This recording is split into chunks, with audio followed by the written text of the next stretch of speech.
Okey, Assalamualaikum, salam sejahtera, selamat kembali dalam channel Kuzam HPB. So dalam video kali ni aku nak share dengan korang proses untuk tukar frame. Okey, so sebelum tu aku nak intro dulu frame yang lama. So kat tangan aku ni, ini kod aku yang lama, tak lama sangat, dalam sebulan ke sebulan setengah macam tu aku pakai frame ni. Okey, ni frame ni bersaiz 4 inci, jenis untuk long range atau orang panggil sebagai dead cat frame. Okey, bersaiz 4 inci dan frame ni datang daripada brand apa nama dia panggil, Skystar GeForce LR4. Okey, dan ni custom sebab motor dia aku pakai Jeep RC punya motor 1507 2800 kV untuk long range setup. Kemudian dia punya propeller aku pakai yang 3 blade punya propeller. Kemudian dia punya flight controller, aku pakai flight controller jenis AIO yang embedded dengan ESC, dan ESC ni 25M.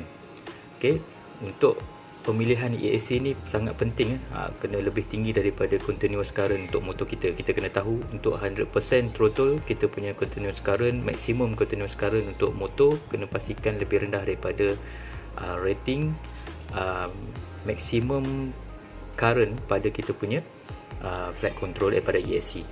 Okey, so flight control yang ini pun bukan datang daripada brand ni punya, aku custom juga. Aku beli yang jenis yang ini JHEMC punya brand. Okey, bersaiz 25.5 x 25.5. Okey, kenapa aku pilih yang ini? Sebab satunya murah, aku beli dalam RM188 dekat China, beli dari China.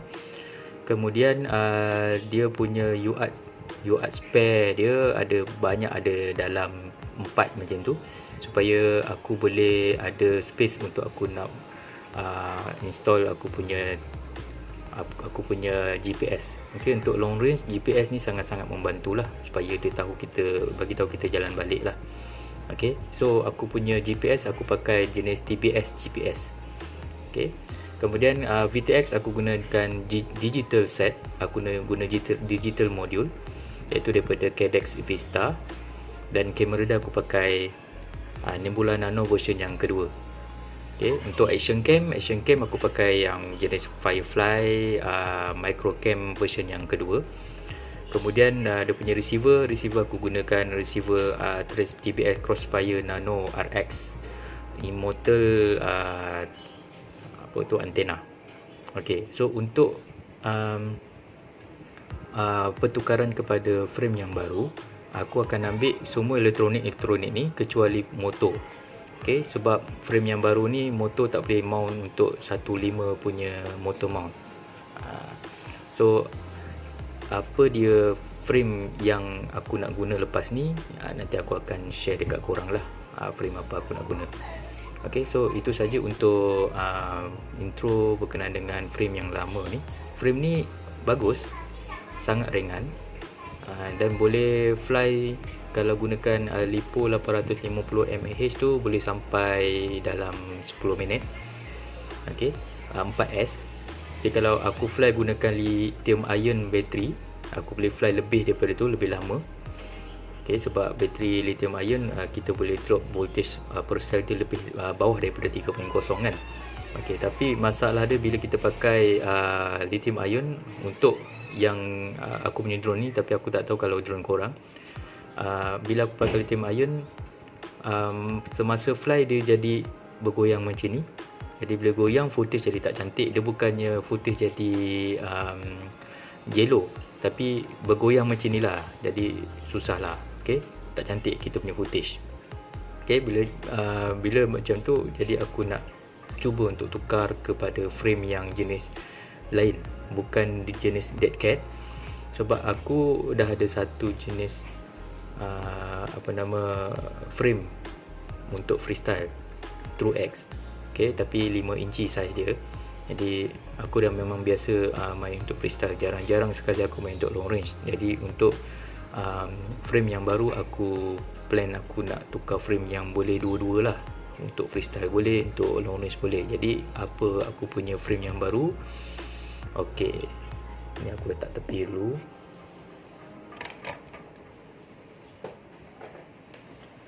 Okey, ini frame aku yang baru, frame yang aku akan gunakan. Okey, frame yang ini adalah iFlight Chimera 4. Okey, tapi aku ambil yang jenis, dia ada dua jenis frame, bottom frame, satu jenis dead cat, satu lagi jenis True X. Aku ambil yang jenis True X. Okey, so baru lagi, aku tak pasang lagi. Apa yang dia bagi dalam kotak ni, dia bagi frame bottom dengan upper, kemudian dia bagi kita battery strap sekalikan dengan dia punya 3D print, kemudian cable protection dan set of screw and nuts lah. Okey, kemudian aku beli juga dalam pembelian yang sama, aku beli juga LED lah, LED set, supaya aku boleh gunakan LED pada aku punya quad ni. Kenapa aku nak beli LED? Sebab satunya aku nak bagi nampak cantik, ada lampu. Satu lagi aku plan aku nak fly waktu malam. Okey, untuk fly waktu malam aku tak boleh gunakan Nebula Nano version 2 ni, dia akan gelap. Jadi aku plan aku akan tukar kamera dia, aku tukar kepada Polar Cam. Okey, Polar Cam ni kamera yang berkebolehan untuk fly pada waktu malam. Okey, di mana waktu malam footage dia lebih jelas, cantik.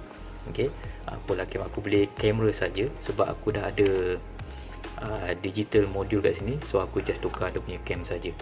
Okey, untuk motor tadi aku cakap aku tak boleh pakai motor jenis yang dekat yang lama ni sebab untuk frame yang ini dia perlukan 1404 punya motor mount. Jadi aku kena tukar, aku tak boleh masuk 1507, aku tukar 1404. So aku beli 1404 motor daripada iFlight juga, iaitu Zing 1404 3800 kV yang lebih tinggi daripada yang sebelum ni 2800. Okey, so untuk propeller aku gunakan propeller jenis dua blade. Okey, aku tak boleh pakai propeller yang lama sebab yang motor yang baru ni dia bukan jenis mount propeller pada skru pada shaft, tapi dia jenis skru pada rotor. Okey, so yang ini iFlight Zing ni juga sebenarnya adalah standard motor untuk kamera 4 long range jugalah. Okey, so ni dia punya ni 1404 3800 kV. Okey, so aku akan ambil kabel ni sepanjang ni, aku tak potong lah, terus pergi ke ESC. Okey, so untuk motor ni maksimum tak silap aku continuous current untuk 100% throttle, so lebih kurang sama dengan aku punya motor yang lama ni, JRC ni. As long as dia tak melebihi 25 amp, so bolehlah kita pakai motor ni. Sebab aku punya ESC AIO board tu maksimum current dia boleh terima sehingga 25 amp. Okey, dia boleh sampai 30 amp, tapi itu adalah burst current. Okey, tapi dia tak boleh lama lah untuk 30 amp. Jadi untuk korang yang nak jaga korang punya ESC, pastikan ESC korang punya rating current kena kurang daripada maksimum continuous current daripada korang punya motor. Itu tips untuk korang lah, untuk korang nak jaga. Sebab ada yang main lepas tu crash, lepas tu dia orang punya ESC terbakar. Salah satu sebabnya adalah ketika crash tu current yang drain daripada motor tu dia jadi tinggi. Bila tinggi dia akan melebihi maksimum current rating pada korang punya ESC lah. Tapi kalau selain daripada tu, punca-punca lain mungkin disebabkan oleh short circuit dan sebagainya lah.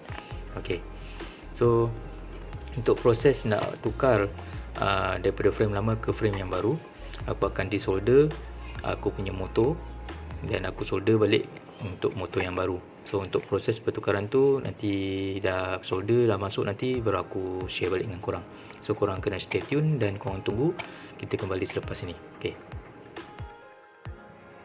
Okey, so aku dah cabut flight controller ESC AIO board aku daripada aku punya frame yang lama ni, aku dah cabut.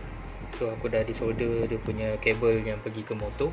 So yang ini yang tak pakai lah, motor aku tak pakai, so aku akan ambil yang ini saja. Yang ini semua ni akan masuk ke dalam frame yang baru. Okay, aku punya antena, aku punya TBS Crossfire Nano, aku punya KDEX digital module. Kamera ni aku akan tukar kepada Polar Cam. Okay, so masa untuk masuk ke frame yang baru. Okay, so aku dah pasang semua masuk ke dalam frame yang baru. Okay, ni dia iFlight Camera 4 TrueX custom. Okay, custom tak custom sangat lah, cuma yang custom ni bahagian lu punya flight controller aku pakai yang IO board. Tapi kalau yang betul-betul original iFlight Camera 4 dia pakai flight controller daripada iFlight lah kan. Okay, so aku dah pasang semuanya termasuk dengan TBS, GPS aku dah pasang, Crossfire Nano RX, antena, e-motor pun dah pasang, semua dah pasang lah. Okay, kalau kat sini nampak aku masuk LED. Okay, LED aku dah masuk, dan LED ni kita boleh setting guna Betaflight lah. Okay, so apa langkah seterusnya? Kita buka Betaflight, kita tengok configuration dia. Sebabkan motor yang aku pakai ni motor baru untuk flight controller aku, jadi kita kena tengok pusingan dia. Aku lebih prefer untuk guna pusingan ke luar. Okay, ke sini, keluar lah. Okay, kita tengok masuk ke Betaflight.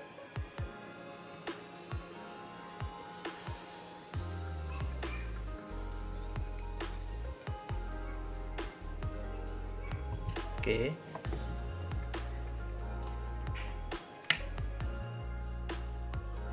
kita connect. So far flight controller ni aku dah set up dan aku dah tune dia punya PID, dan aku dah tune dia punya flight rate lah. Kemudian dia punya firmware dia aku dah masukkan 4.2.0, dan cuma yang aku nak betul-betul confirm, yang ni pun tak perlu nak usik lah, sebab aku tak ubah apa-apa configuration circuit. Yang perlu kita nak kena confirmkan adalah dia punya ni, yang ini. Okay, so aku prefer untuk motor semua pusingan dia keluar daripada tengah. Okay, so keluar. Kalau kita tengok sini semua keluar, so prop kita akan pusing keluar lah. Okay, jadi yang penting adalah kita kena confirmkan kita punya pusingan. Okay, pusingan drone kita sama dengan pusingan yang pada Betaflight. Kalau tak sama, memang confirm tak akan boleh terbang lah. Okay, so macam mana kita nak confirmkan? Sekarang ni kita dah set pada configuration tab di Betaflight dengan motor direction reverse. Okay, so aku tikkan reverse dan kemudian kita save lah. Okay, jadi kita kena confirm di bahagian motor. Okay, untuk kita nak check motor, kita kena cocok bateri.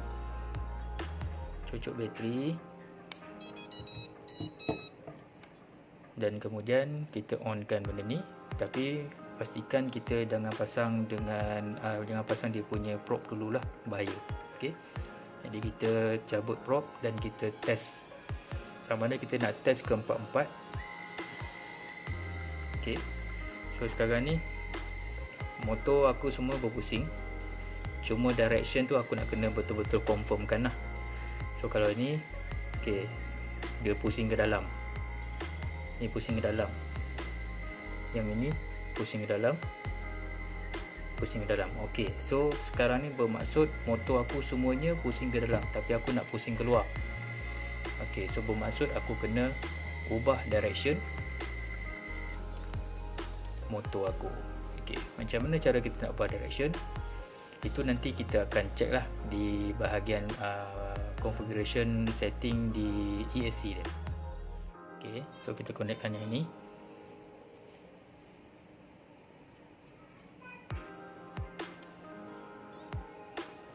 Grid setup. Ok, so motor direction aku semuanya terbalik kan, jadi aku kena reverse kan kat sini. Reverse motor 1, motor 2 pun reverse, motor 3 pun reverse, motor 4 pun reverse. So aku right.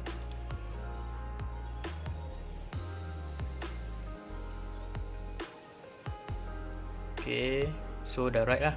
Dah right, kita disconnect dulu yang ini. Dan kita masuk yang beta flight, kita confirmkan balik. Okay, confirmkan balik, pergi ke bahagian motor. Dan kita tick ni dan kita check lah. Okay. Okay, dah pusing keluar. Pusing keluar. Pusing keluar. Okay, pusing keluar. Okay, confirm. Okay, ini basic yang kita perlu kena check setiap kali kita set up ataupun kita build satu drone. So sekarang ni sebabkan aku punya drone ni aku pasang LED. Okay, jadi apa aku perlu buat, aku nak set up aku punya LED, kita pergi ke bahagian LED strip. Okay, so sekarang ni LED strip dia simple je. Kita ada 1, 2, 3, 4, 5, 6. Kita ada 6 LED yang bermula daripada kosong lah. Okay, kalau kita lihat dekat sini, dekat aku punya quad ni, dia ada 1, 2, 3, 4, 5, 6. Ada 6 LED. So sebelah kiri dengan sebelah kanan total ada 12 LED. Okay, so kita tick 12 LED kat sini dan setiap LED ni kita boleh assign kita nak apa. Contoh macam aku punya LED yang ni dengan ni. Okay, aku assign untuk alarm. Bukan alarm, arm state. So bila aku arm, dia akan bertukar ke color hijau. Bila aku disarm, dia akan bertukar kepada merah lah. So hanya 4 LED sahaja, 2 sebelah kanan dan 2 sebelah kiri untuk bagi tahu maklumat sama ada arm ataupun disarm state. So the rest of LED yang lain ni aku set multicolor lah dan dia dalam blinking. So yang ini nanti bila kita cocok bateri dan kita arm, kemudian kita dah bind dengan remote, nanti mungkin dia akan menyala lah. Itu aku tak pasti. Yang ni aku main set je. Sebenarnya aku first time pakai LED strip ni. Okay, aku main set, aku berpandukan daripada YouTube je. Okay, kemudian dah set semua, save lah. Okay, so itu saja basic setup bila kita nak ubah daripada frame yang lama kepada frame yang baru. Sebab apa? Kita pakai balik kita punya flight controller ni. Jadi kita tak perlu nak sentuh banyak, tak perlu nak ubah banyak di bahagian flight controller lah. Melainkan kalau kita build satu drone, kita gunakan flight controller yang baru, dan banyaklah benda kita kena set up. Okay, macam contoh aku punya ESC ni, ESC aku ni dia adalah BLLES. Okay, BLLES untuk kita nak gunakan bidirectional D-shot filter, bidirectional D-shot filter. Okay, kita kena pastikan kita punya AC support. Jadi untuk BLLES kalau nak support untuk filter tu kita kena license kan. Kalau BLLE32 tak perlu. Sebabkan ini BLLES, jadi aku kena license kan. So aku boleh dekat JESC configurator, JESC.com. Dan that's why tadi aku gunakan JESC configurator. Dekat situ aku akan license dan aku akan flash aku punya ESC firmware kepada yang baru. Jadi itulah kalau kita build up satu drone yang baru, benda-benda tu semua kita kena buat. Tapi kalau macam case aku dah pernah pakai flight control ni dekat frame yang lama. Jadi bila masuk kepada frame yang baru, aku tak perlu nak buat apa lagi, aku just nak kena confirmkan rotation aku punya motor yang baru ni saja. Okey, jadi itu saja perkongsian daripada aku, step proses untuk menukar frame. Okey, tukar frame daripada macam case aku tukar daripada Deadcat kepada TrueX. Okey, untuk kita nak tengok macam mana dia punya footage, macam mana dia punya flight, nanti aku akan share dalam video yang lain lah. Okey, aku tak campur dengan yang ini. Yang ini aku just bagi tutorial untuk korang yang nak cuba buat sendiri. Simple aja, tak susah pun. Just kena tahu basic soldering, dan tahu kat mana nak solder, settle masalah. Okay, so itu saja perkongsian daripada aku. Terima kasih kepada korang yang menonton sehingga habis. Kepada korang yang belum subscribe, mohon untuk subscribe untuk support hasil dari video daripada aku. Aku just bukan nak popular pun, aku just nak share knowledge dengan korang. Dalam masa yang sama, aku nak abadikan aku punya hasil di YouTube supaya masa akan datang aku nak refer balik senang. Ada di ruangan YouTube aku sendiri. Okay, so terima kasih guys. Assalamualaikum.